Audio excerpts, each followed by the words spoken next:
দীর্ঘ প্রতীক্ষার পর মঙ্গলবার 26শে মে 2026 ফুলবাড়িতে বৈদিক মন্ত্রোচ্চারণ ও পুজো অর্চনার মধ্য দিয়ে হনুমান মন্দিরের ভিত প্রতিস্থাপন করা হলো।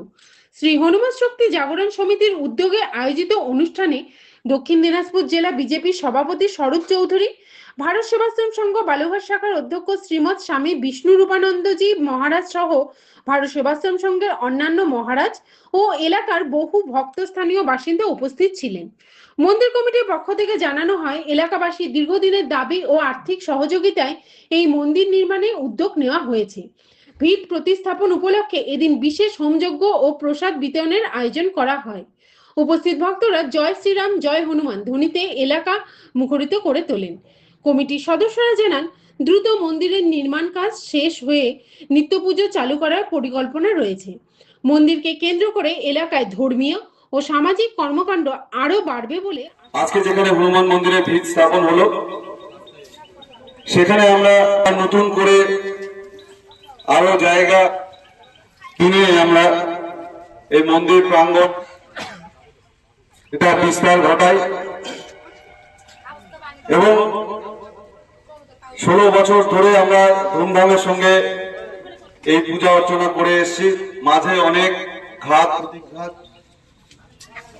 গেছে, বিভিন্ন ক্ষেত্রে আমাদের বিভিন্ন সময় প্রতিকূলতা এসছে।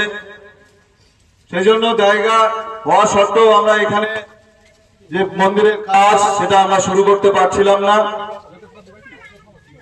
আমরা গত 2 বছর আগেও সব কাগজ রেডি করার পরও শুধুমাত্র লোকাল অ্যাডমিনিস্ট্রেশন তারা অনুমতি দিচ্ছিল না বলে এই কাজ থমকে ছিল। তো আমাদের কাছে পুরো যে বিস্তারিত কাগজ এই হনুমান মন্দিরের নামে যে রায়টি জায়গা এবং এর জায়গার উপর যে আমরা মন্দির নির্মাণ করি তার যে ম্যাপ এবং লোকাল পঞ্চায়েতের যে অনুমতি পত্র তা আমরা সংগ্রহ করেছি। আজ 2026 সালের 26শে মে আজকে এই হনুমান মন্দিরের প্রাঙ্গণে হনুমান যে মন্দির হবে সেই মন্দিরের ভিত প্রতিস্থাপন 26শে মে।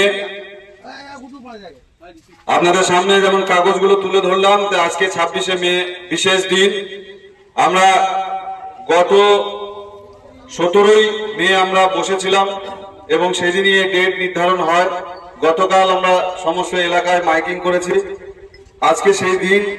আর আমাদের এই যে উদ্বোধনী যে কার্যক্রম যদিও আমরা সঠিকভাবে আর করতে পারিনি, কেননা প্রাকৃতিক দুর্যোগ চলেছে।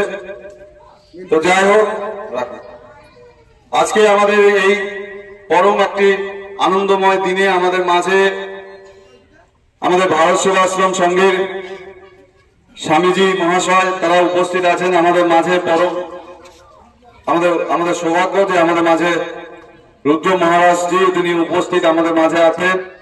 আমাদের মাঝে অনুপানন্দ মহারাজ উনিও আছেন।